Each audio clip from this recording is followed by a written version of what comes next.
Hello everyone. स्वागत है आपका हमारे YouTube channel Hindi talk with Aman में। हमने हमारी पिछली वीडियो में संज्ञा, विशेषण, सर्वनाम और वर्णमाला के टॉपिक कर लिए हैं। आज का हमारा जो टॉपिक है वह है क्रिया। आज हम क्रिया के बारे में देखेंगे कि क्रिया क्या होती है, इसके कौन कौन से भेद होते हैं।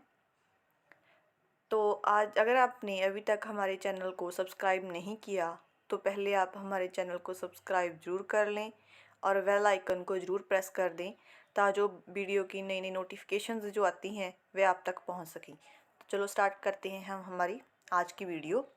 सबसे पहले हम देखते हैं क्रिया होती क्या है। वाक्य में जिस शब्द या शब्द समूह से किसी कार्य के करने अथवा होने का बोध हो उसे क्या कहते हैं? उसे क्रिया कहा जाता है।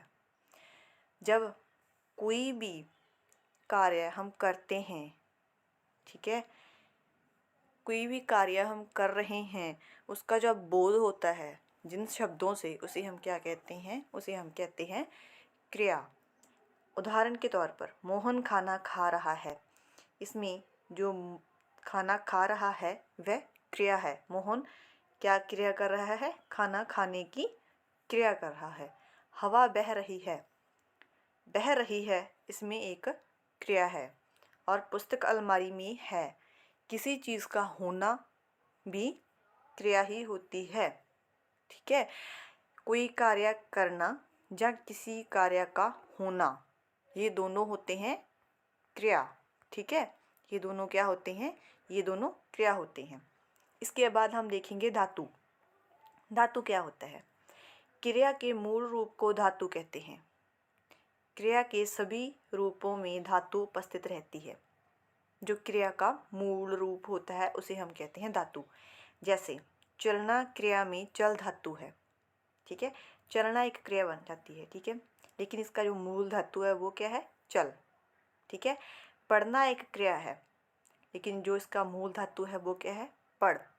ठीक है, प्राय धातु में ना प्रत्यय जोड़कर क्रिया का निर्माण किया जाता है।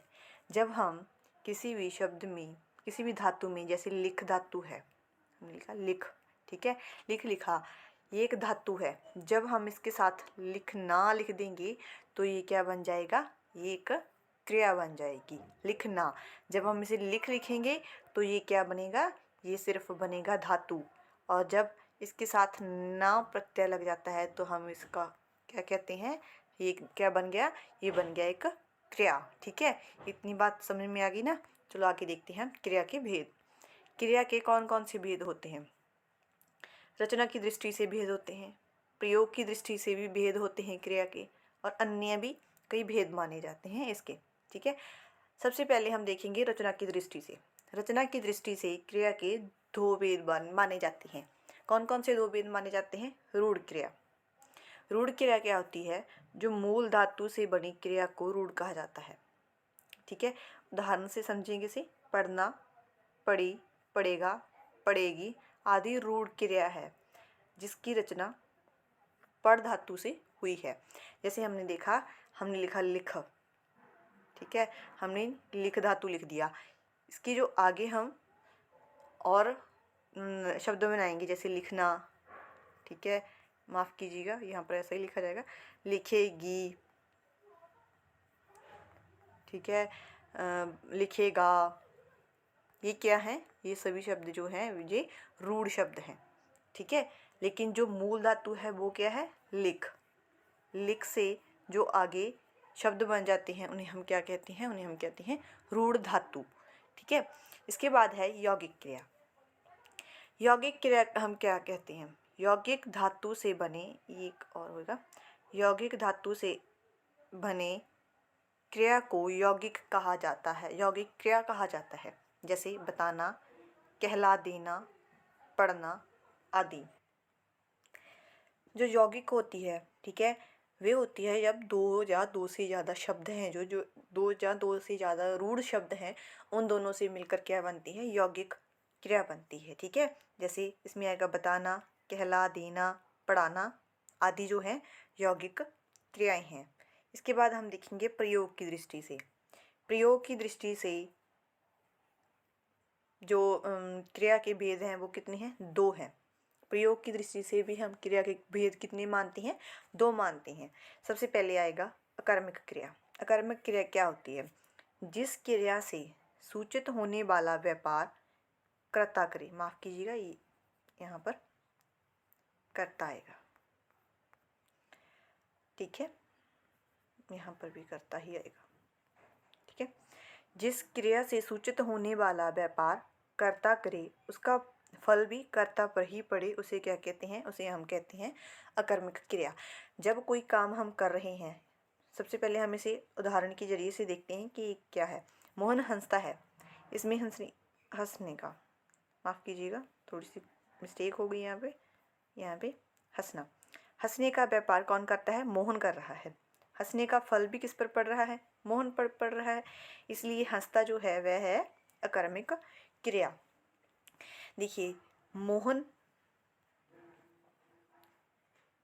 खा रहा है, ठीक है, मोहन खा रहा है। यहाँ पर कुछ नहीं बताया कि मोहन क्या खा रहा है, क्या नहीं खा रहा है। यहाँ पर सिर्फ लिखा है मोहन खा रहा है।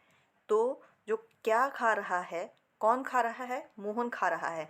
इसका जो पूरे का पूरा प्रभाव है, व्यापार है, ठीक है, वो किस पर पड़ रहा है? वो पड़ रहा है मोहन पर। हम तो सिर्फ यही कहेंगे ना कि कौन खा रहा है, ठीक है। इसमें ज़्यादातर ऐसा माना जाता है कि इसमें जब हमने अकर्मक क्रिया को देखना हो तो हम क्या कहते हैं? हम इसमें कौन शब्द का प्रयोग करते हैं। जैसे यहाँ पर है, हमने यहाँ पर लिख दिया कौन हंस रहा है। कौन हंसता है? मोहन हंसता है। कौन खाता है? मोहन खाता है, ठीक है। इस तरह से हम अकर्मक क्रिया को पहचान सकते हैं कौन का प्रयोग करने के बाद, ठीक है। चलो आगे चलते हैं। इसके बाद आएगा सकर्मक क्रिया। सकर्मक क्रिया क्या होती है?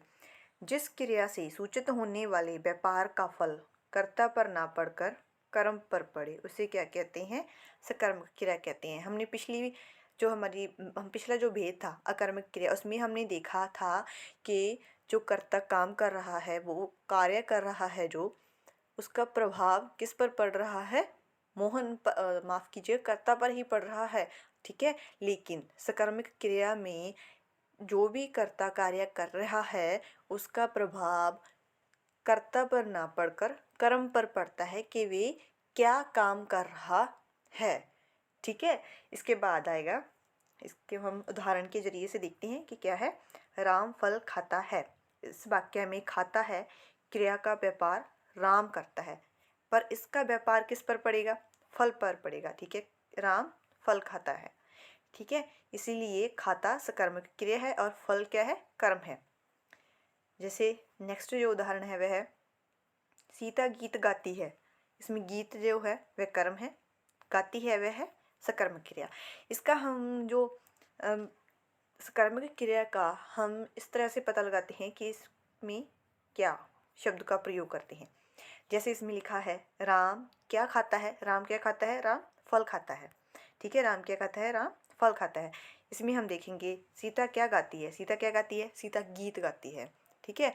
हमने पिछली जो भेद है अकर्मक क्रिया, उसमें हमने देखा था कि हम अकर्मक क्रिया का पता कैसे कर सकते हैं? उसमें कौन शब्द का प्रयोग करने के बाद हम अकर्मक क्रिया का पता लगा सकते हैं। लेकिन जो कर्मक क्रिया है उसका हम पता कैसे लगा सकते हैं? उसका पता हम लगा सकते हैं क्या का प्रयोग करके, ठीक है।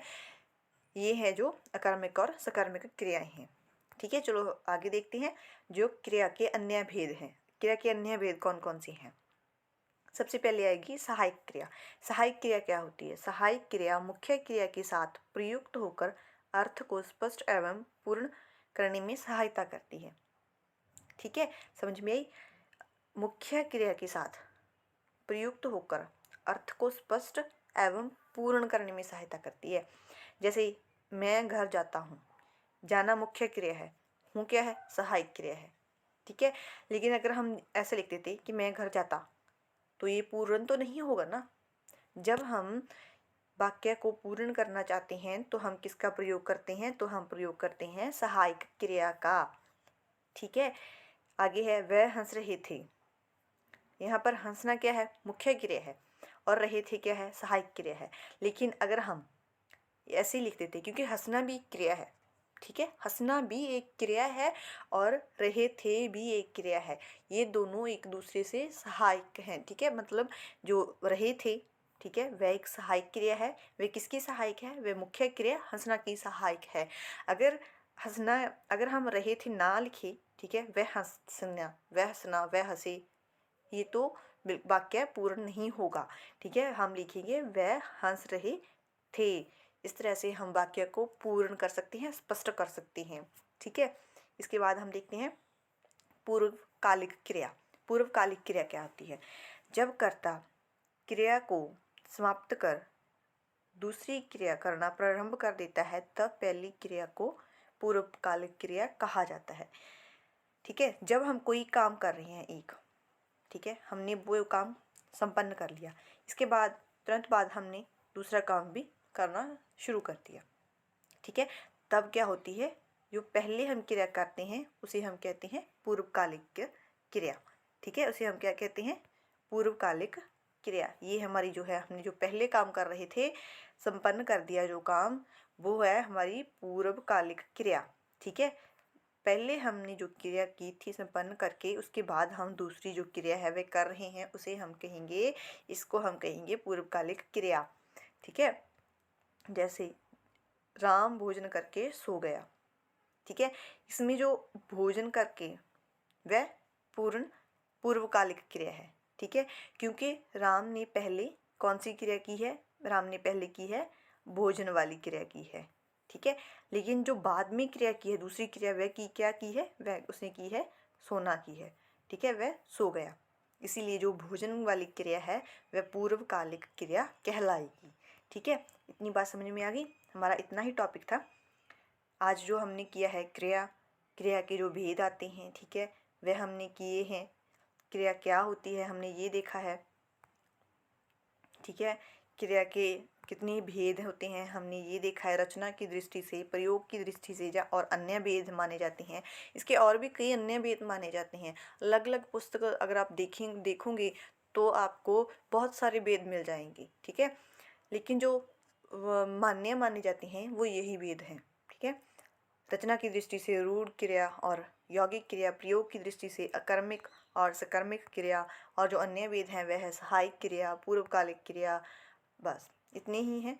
अगर आपको हमारी वीडियो अच्छी लगी हो तो प्लीज़ लाइक और शेयर ज़रूर कर दें। अगर आपको किसी भी तरह की कोई भी प्रॉब्लम आती है तो कमेंट सेक्शन में जाकर कमेंट कर दें। धन्यवाद।